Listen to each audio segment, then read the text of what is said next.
Wo ist die Leichtigkeit aus der Hinrunde? Das frage ich mich schon seit einigen Spielen, seit Beginn der Rückrunde. Nächstes Spiel heute hier bei Holstein Kiel. Wir haben nicht mehr viele Spiele, 10 Spiele noch in der Liga. Und dann sind wir hoffentlich trotzdem auf der 1. Frankfurt hat schon gewonnen, die haben nur noch 2 Punkte, Stand jetzt Rückstand.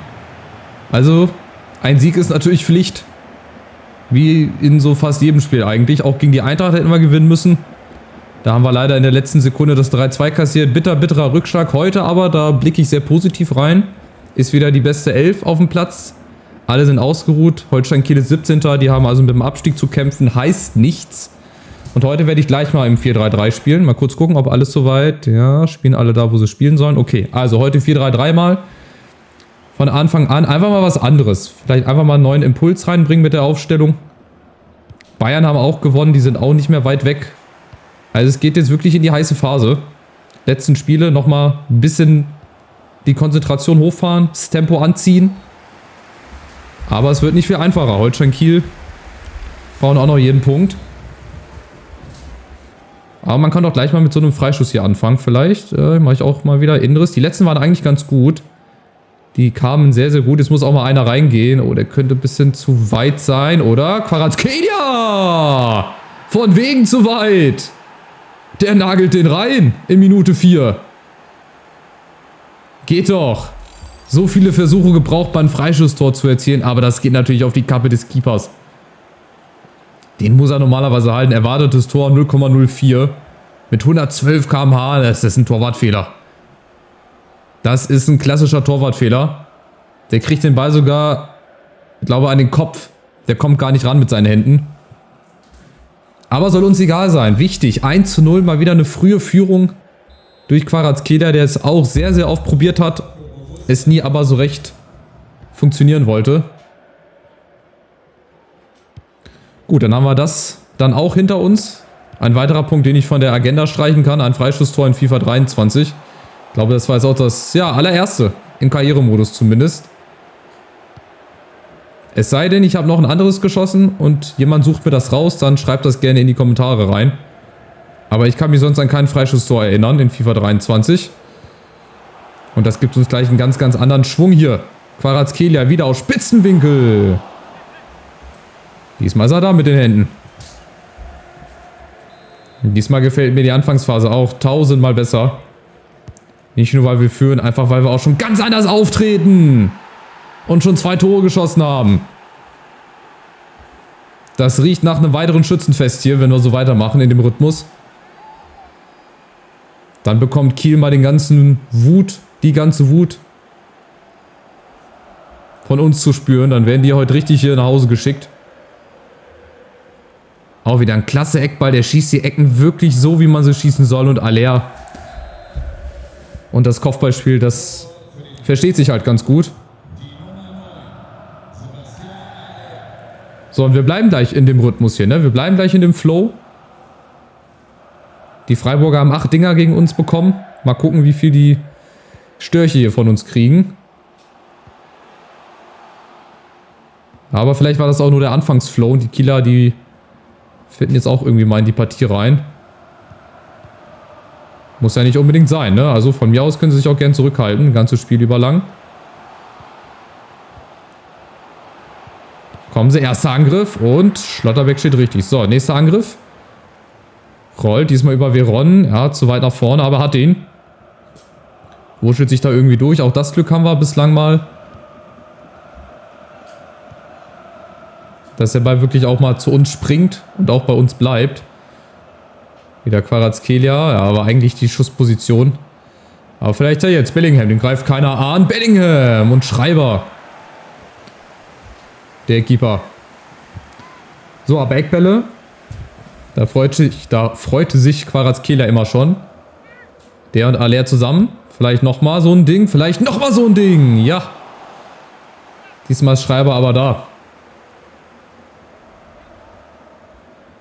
Der schießt sie echt Wahnsinn. Super. Super Effet. Der macht sogar noch den Schritt in die andere Richtung, ey. So, aber auch vom Tor weg, glaube ich. Das klappt ganz gut. Schauen wir mal. Wieder Aller. Und wieder Tor. 3-0. Ein leichtes, lockeres Tänzchen hier im Schneetreiben von Kiel. Und dann ist das fast schon die Vorentscheidung nach 20 Minuten.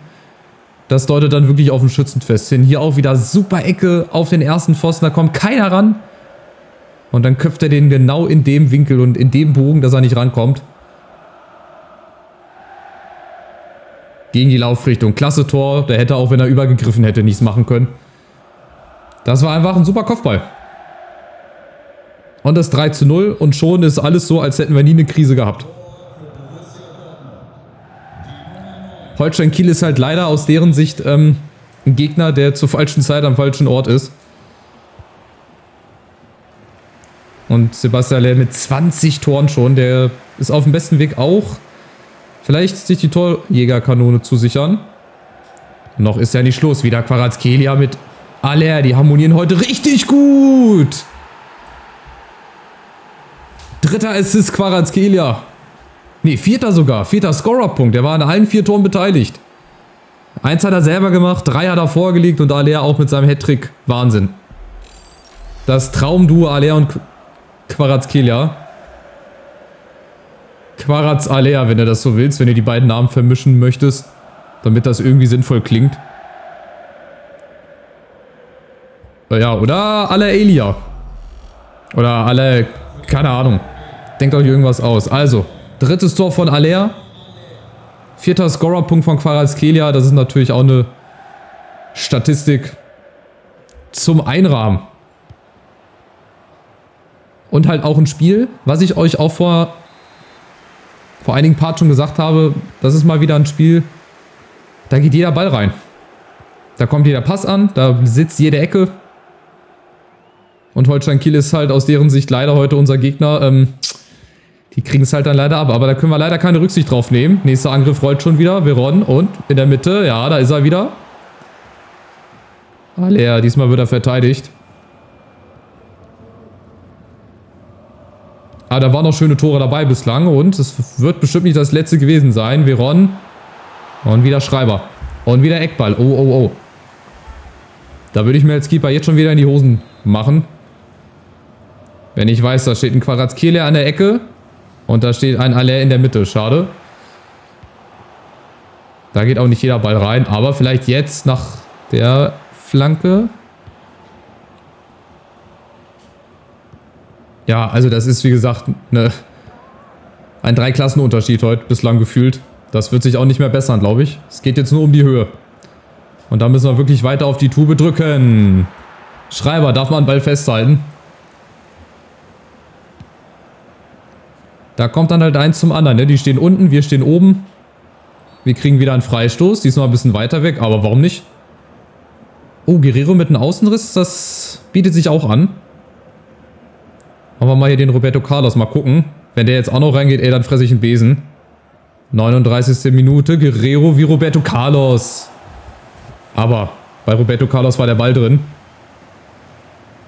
Das hätte noch, das fehlt noch. So ein schönes Tor mit dem Außenriss um die Mauer rumgezogen.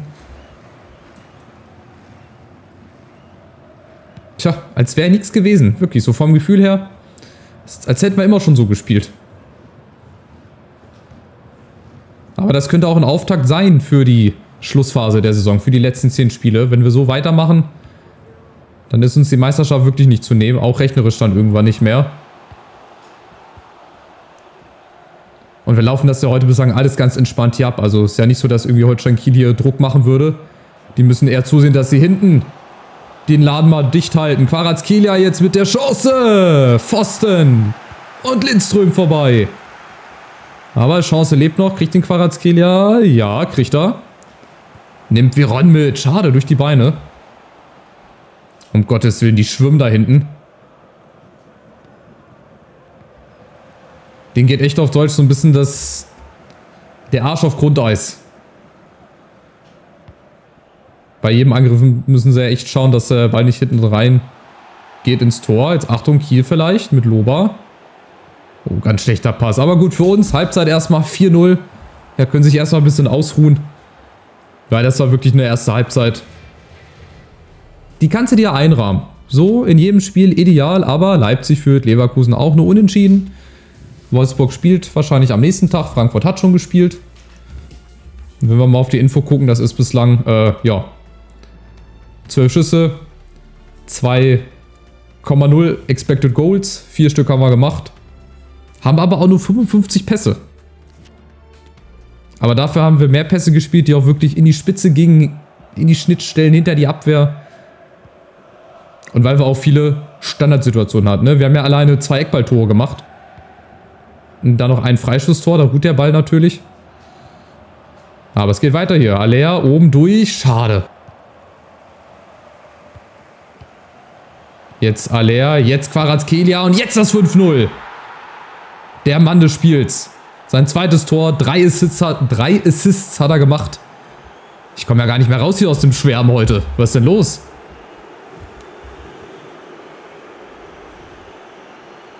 Und auch da wieder schnell gespielt, zack, und dann setzt sich halt individuelle Klasse durch. Und der macht es mit dem Außenriss. Der hat ja 5 Sterne Flair, glaube ich auch.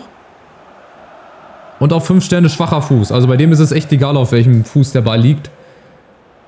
Der schießt den rechts wie links, das ist Wahnsinn. Das hat man auch selten.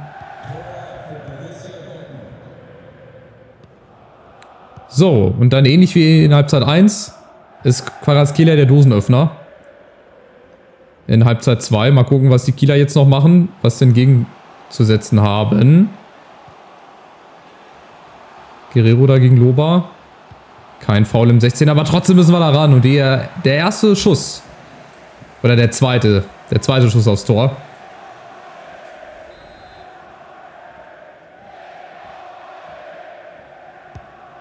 Und man hört natürlich nur die Dortmunder. So, wieder geklärt. Und nächste Chance zum Umschalten. Da ist Lindström. Gegen Arslan, gegen die gesamte Kieler Verteidigung. Am ersten, am zweiten vorbei. Was macht denn Lindström da auf Alea? Muss das 6-0 sein? Ist auch das 6-0. Wie im Training. Das ist heute, wie gesagt, ein besseres Trainingsspiel. Gegen eine gefühlt Kreisklassentruppe. Die sind halt völlig überfordert. Das siehst du, die sind völlig überfordert. Aus einem eigenen Eckball. Lindström vernascht da 1, 2 Leute. Macht aber gar nicht viel, ne? Der wackelt einmal mit dem Körper. Und Alea netzt dann ein zum 6. Es gibt dort nur 2 Torschützen. 4er-Pack von Alea. Da müssen wir auch nach dem Spiel mal auf die Stats gucken. Also auf die Vorlagen, auf die Torjägerliste. Da gucken wir auch zu wenig und zu selten drauf. Müssen wir jetzt eigentlich machen. Wenn die immer bomben, wie sie wollen. Ah, Achtung, Kobel darf auch mal mitspielen. Aber ich weiß auch gar nicht, wie spielen die? 4-4-2? Ne, 5-3-2. Die spielen sogar 5er-Kette. Die spielen also in der Formation eigentlich, mit der ich gar nicht zurecht komme, oder? 4-4-2. Ne, müsste 4-4-2 sein. Nächstes Spiel ist dann in Bochum. Auch wieder ein Derby. Da wird es dann, denke ich mal, nicht so leicht uns von der Hand gehen, aber wir gucken mal. Wir bringen jetzt erstmal das Spiel hier noch rum, das ist ja noch nicht vorbei. Weil die Jungs, die haben noch Lust.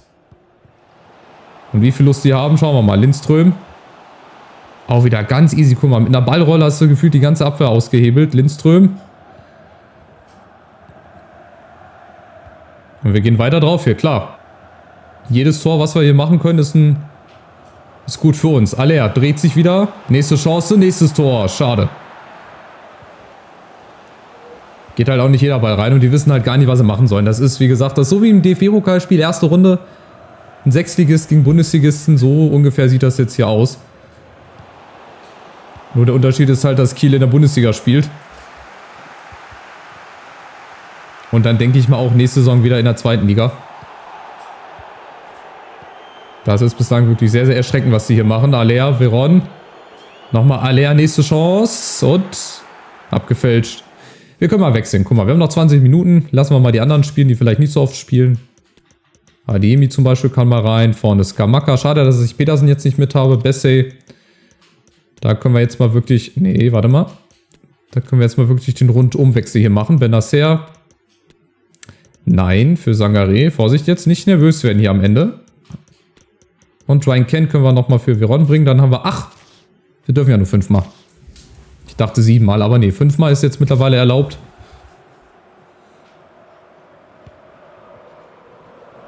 Von daher alles gut, Ball ist schon wieder bei uns.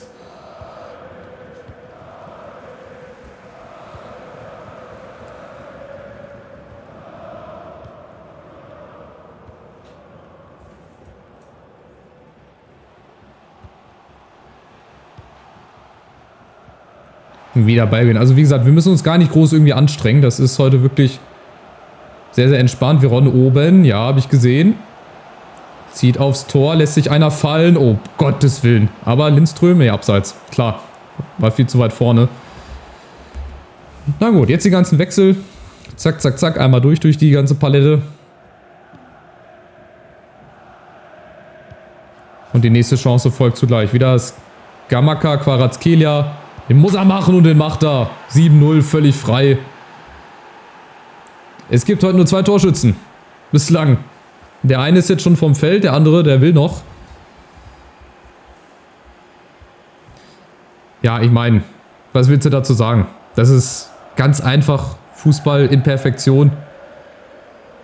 Und bei Kiel ist das wirklich jetzt eine Offenbarung. Das ist, die lassen sich wirklich abschlachten.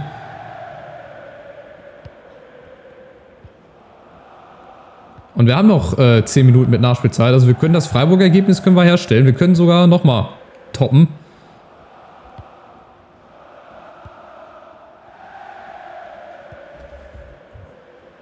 Je nachdem, was Kiel uns hier noch anbietet. Vielleicht schießen sie ja selber nochmal eins. Die spielen hinten mit 3. Das ist saugefährlich, was sie da spielen. Wirklich. Wenn die den Ball wieder verlieren sollten, dann ist aber hinten Polen wieder offen. So, jetzt zum Beispiel. Benacer und wieder Adeyemi, Rolon, die kommen da nicht hinterher. Da kannst du schon wieder die Uhr nachstellen. Adeyemi, nächste Chance. Da ist Benacer mit seinem Linken und Schreiber.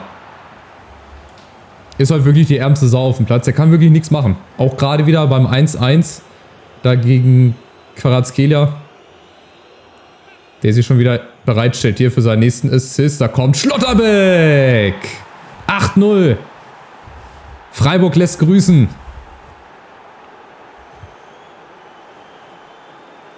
Bei dem Wetter eiskalt. Aber nochmal, das ist überragend. Ich kann es gar nicht oft genug sagen, mit welcher Präzision diese Eckbälle hier kommen. Und egal auf wen. Auf Schlotterbeck, auf Aller. Ach, Schlotterbeck. Wir haben jetzt einen anderen Torschützen. Schade, jetzt ist die Reihe durchbrochen. Aber auch da ist wirklich keine Gegenwehr. Die stehen einfach nur rum. Also ich vermute mal, dass Kiel wieder absteigen wird. Je nachdem, ob mit Schalke oder mit irgendeinem der anderen Teams, die unten drin stehen. Aber so ein Spiel wie heute, ich habe das schon gegen Freiburg gesagt, wird es nie mehr geben. Aber es gibt es doch. Und noch haben wir Zeit. Jetzt will ich auch das 9. Jetzt will ich auch das 9. Wer hier 8 Tore schießt, der hat auch definitiv die Qualität, 9. noch zu machen. Vielleicht sogar durch ihn, durch den Mann des Tages. Kvaratskhelia. Der darf noch. Ein letzter Eckball, da war noch. Das ist Wahnsinn. Ich habe noch nie so viele Eckballtore geschossen in einem Spiel. Also hier werden heute auch wieder Rekorde gebrochen. Für die langjährigen FIFA-Karriere-Zuschauer bei mir. Das ist Wahnsinn. Diesmal, wieder ein guter Eckball. Diesmal einer, der nicht im Tor endet. Oh, den Einschuss hätten wir noch durchgehen lassen können. Aber gut, 8-0. Also, ergebnistechnisch wiederholt sich das, was wir in Freiburg schon gemacht haben. Und das ist heute hier mit weiten Abstand der Mann des Spiels. 3 Tore, 5 Assists. Der hat alleine 3 Eckballtore vorbereitet. Was willst du mehr? Also, das war eine Demonstration, eine Demütigung, eine Abschlachtung, die es vielleicht so nicht mehr geben wird in der Saison. Ein Torschussverhältnis von 20:3, 8 Tore und Bochum gewinnt in Leverkusen. Große Überraschung, Bochum gewinnt in Leverkusen, damit sind sie raus aus den internationalen Plätzen. Wolfsburg ist auch nur 5. Okay, die haben noch ein Spiel weniger, die können also noch aufholen. Da warten wir nochmal ab. Dann bis zum nächsten Spieltag, aber wie gesagt, 8 Tore. Statistik, darf ich gleich nicht vergessen, dass wir da mal reingucken. Ey, Kvaratskhelia mit 5 Vorlagen. 5 Vorlagen, 3 hat er selber gemacht. Jetzt haben wir noch ein paar Nachrichten, Ziele. Ah, das ist wieder das mit dem Wachstum des Vereins. Was war da denn nochmal? Spielergehälter verringern. Ja gut, über 3 Saisons hinaus, das können wir natürlich jetzt noch nicht sagen. Ne? Wir haben erst eine Saison. Leihangebot für Pedersen. Ah ja. Aber der hat ja schon hier ein Leihangebot für Genk. Und daher kann ich das mal ablehnen hier. Was haben wir hier oben noch? Frist für Benennung des Kaders, okay. Gut, für weitere Testspiele wahrscheinlich so. Jetzt kommt Bochum und dann Barcelona. Das ist natürlich ein straffes Kontrastprogramm. Hier, hoch, nee, weiter. Bochum, die sind 16. Also, weiß ich nicht so recht. Wolfsburg hat verloren. Die sind 5. Die haben gegen Schalke zu Hause verloren. Also es haben viele Mannschaften auch für uns gespielt. Bayern gewinnt. 7 Punkte hinten. Frankfurt ist 5 Punkte hinten. Es spitzt sich zu, so langsam. Leipzig gewinnt halt in Gladbach 3-0. Und wir haben jetzt noch die Chance gegen Bochum. Ah, nee. Wir haben sogar das Freitagsspiel, sehe ich gerade. Wir können vorlegen vor allen anderen. Oh, und dann kommt das Derby zu Hause gegen Schalke. So sieht die Tabelle momentan aus. Unten Hamburg, Bochum, Schalke, Kiel. Gut, die du da halt auch erwarten musstest. 53 Gegentore. Und wir haben halt auch schon fast 100 Tore. Na gut, da fehlt noch ein bisschen. 76 Tore ist aber auch schon eine Hausnummer. Genau, Statistik. Schauen wir jetzt nochmal rein. Das interessiert mich. Mannschaft, Teamzentrale. Nee, wo war das denn hier? Ich gehe zu selten hin. Ich gehe da wirklich zu selten hin. Hier, Spielerstatistik. Also natürlich alle mit 22 Toren Erster. Dann kommt lange Zeit gar nichts. Und dann kommt Skamaka. Also, zieht mal die 22 Tore ab. Vielleicht hätte die irgendein anderer gemacht. Aber die 22 Tore sind wirklich Gold wert. Dafür... Ah nee, warte. Falscher Wettbewerb. Vorlagen. Müsste jetzt eigentlich... Ah nee, warte mal. Gelbe Karten. Wo sind denn hier die Vorlagen? Hier, Kvaratskhelia. 18 Torvorlagen. Wow. Das ist natürlich auch eine Statistik. 18 Torvorlagen in 22 Spielen. Skamaka dann mit 7. Aller mit 6. Also auch unsere Stürmer, die reihen sich ab und zu mal da ein. Aber Kvaratskhelia, das ist natürlich eine Hausnummer. 18 Vorlagen. Also gefühlt in jedem Spiel. Fast. Mindestens mal eine Torvorlage. So kann es gerne und so darf es und muss es auch weitergehen. Auch gegen Bochum müssen wir auch wieder dominant auftreten. Aber das wird wieder ein ganz, ganz anderes Spiel. Sage ich, Stand jetzt. Mal gucken, wie es dann im nächsten Part ist. Macht's gut. Ciao, ciao.